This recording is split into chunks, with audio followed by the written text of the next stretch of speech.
നിങ്ങൾ എന്തുകൊണ്ടാ ഈ അവസ്ഥയിൽ ഇവിടെ ഇങ്ങനെ ഇരിക്കണെന്ന് നിങ്ങൾക്ക് വളരെ വ്യക്തമായിട്ട് അറിയാം. ചന്ദ്രശേഖരന്റെ നിർദ്ദേശപ്രകാരം പ്രിയങ്കയെ തട്ടിക്കൊണ്ടുപോയത് നിങ്ങളാണ്. അതിന്റെ ദൃശ്യങ്ങൾ ഞങ്ങളുടെ കയ്യിലുണ്ട്. അതിനുശേഷം എന്ത് സംഭവിച്ചു, പ്രിയങ്കയെ എവിടെ വെച്ച് എപ്പോ നിങ്ങൾ കൊന്നു, അതാ ഇനി ഞങ്ങൾക്കറിയേണ്ടത്. ഞങ്ങൾ ആരെയും കൊന്നിട്ടില്ല. നിങ്ങൾ പറയുന്നൊന്നും ഞങ്ങൾക്കറിയില്ല. ചന്ദ്രശേഖരൻ പഠിപ്പിച്ചിട്ട പാഠങ്ങൾ ഇനിയൊരു വിട്ടിട്ട് കാര്യമൊന്നുമില്ല. അധികം വൈകാതെ ചന്ദ്രശേഖരൻ പോലീസ് കസ്റ്റഡിയിലാവും.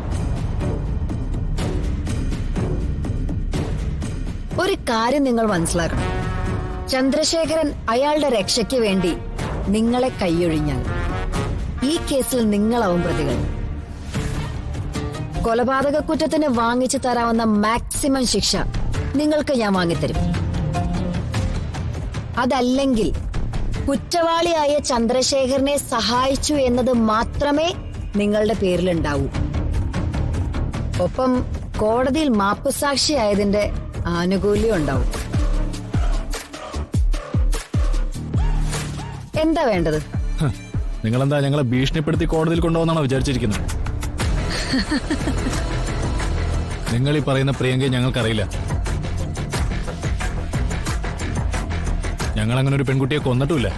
നിങ്ങൾക്ക് തെളിയിക്കാൻ പറ്റുമെങ്കിൽ തെളിയിക്കേ. സച്ചിനെ, ഇവര് സ്ട്രോങ് ആണല്ലോ. ഞാൻ കരുതിയത് ഈ സമയം കൊണ്ട് ഇവര് കാര്യങ്ങളൊക്കെ മനസ്സിലാക്കി കാണുന്ന. പക്ഷേ പോരാ.